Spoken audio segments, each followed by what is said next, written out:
Baik, assalamualaikum warahmatullahi wabarakatuh. Waalaikumsalam warahmatullahi wabarakatuh. Alhamdulillahirabbil ka'bah.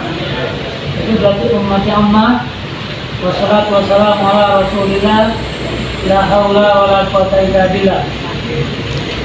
Hari ini kita mulai perkuliahan. Di depan kita sudah ada pemateri. Kita beri waktu 5 menit sampai 10. Sudah dapat menyampaikan materi makalahnya. Pada materi kita persilakan. Assalamualaikum warahmatullahi wabarakatuh. Waalaikumsalam warahmatullahi wabarakatuh.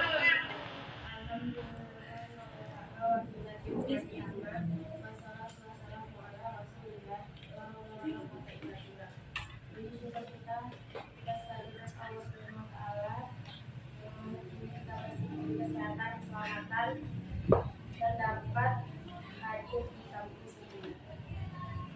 Baiklah, saya pemateri dari kelompok 8 ingin mempresentasikan materi saya yang berjudul hubungan pendidikan Islam dengan pendidikan nasional. Dalam situasi saat ini, terutama krisis moral atau akhlak, bangsa Indonesia membutuhkan suatu sistem nilai yang kuat, suatu bangsa yang diakui eksistensinya apabila bangsa tersebut mampu menciptakan suatu kondisi masyarakat yang maju dan sejahtera.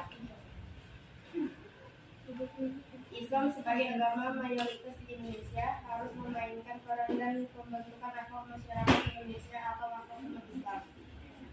Karena itulah pendidikan Islam harus mampu menanamkan dan melahirkan individu muslim yang baik di sana. Sebagai suatu bangsa yang sedang tumbuh dan berkembang, setiap warga negara diharapkan dapat memanfaatkan waktunya yang ada untuk menambah pengetahuan dan keterampilan, sehingga upaya mengejar ketinggalan dari bangsa-bangsa yang sudah maju dan dapat dipercepat. B. Pengertian pendidikan Islam dan pendidikan nasional.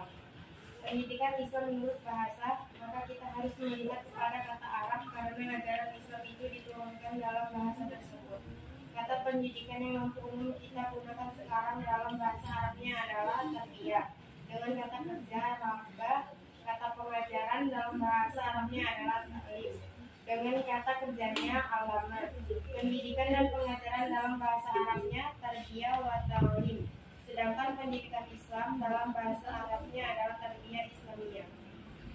Adapun menurut istilah pengertian pendidikan seperti yang wajib karena belum terdapat di zaman Nabi. C. Hubungan pendidikan Islam dengan pendidikan nasional. Pertama, pendidikan Islam dalam perspektif pendidikan nasional. Di satu sisi, pendidikan Islam diberi muatan yang bersyarat normatif. Dalam pengertian bahasa bahwa pendidikan tidak lebih dari sekedar proses transformasi nilai dalam pengertian normatif. Pemaparan pendidikan agama diakui eksistensinya sebagai sekarang ini, ternyata usianya tidak setua diakui dan diterima Pancasila.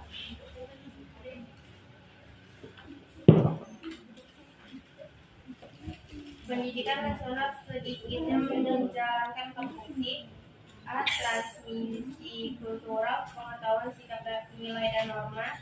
B. Memilih dan mengajarkan peranan nasional, mengembangkan fasilitas untuk mengajar bermacam-macam spekulasi, harus mengusahakan agar jumlah manusia yang terlatih dan memilih spesialisasi sesuai dengan kebutuhan, harus mengembangkan mekanisme untuk menyesuaikan nilai dan pangkat anak didik dengan spesialisasi. C. Menjamin integrasi nasional. D. Mengadakan inovasi nasional. 2. Dialog fungsional pendidikan Islam dengan UU SPN tahun 1989.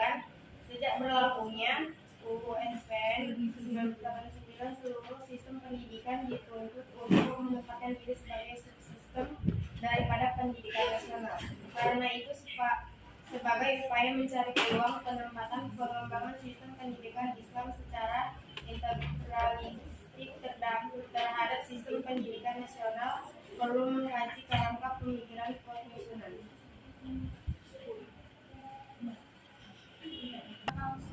Ketiga, konsep tujuan pendidikan dalam perspektif Al-Quran. Para ahli pendidikan Islam sepakat bahwa tujuan pendidikan Qurani ialah manusia yang baik itu adalah manusia yang beribadah kepada Allah. Baiklah, sekian presentasi dari saya. Apakah ada yang ingin bertanya? Assalamualaikum warahmatullahi wabarakatuh.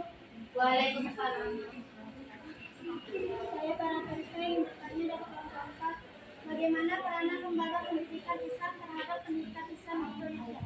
Assalamualaikum warahmatullahi wabarakatuh. Waalaikumsalam warahmatullahi wabarakatuh. Saya nanti ingin bertanya, bagaimana kedudukan atau hubungan pendidik Islam dalam sistem pendidikan nasional? Baiklah, saya akan menjawab pertanyaan dari teman-teman. Bagaimana peranan lembaga pendidikan Islam terhadap pendidikan Islam di Indonesia? Perannya sebagai tempat pengenalan, kebiasaan, dan penguatan karakter dan akhlak, tempat awal mewujudkan cita-cita untuk mencerdaskan kehidupan bangsa. Yang kedua, bagaimana kedudukan dan hubungan pendidikan Islam dalam sistem pendidikan nasional? Kedudukannya menempati posisi sebagai pendidikan formal, informal, non-formal, dan keagamaan. Baiklah, sekian presentasi dari saya. Lebih dan kurangnya saya ucapkan terima kasih. Dan saya sudahi. Assalamualaikum warahmatullahi wabarakatuh.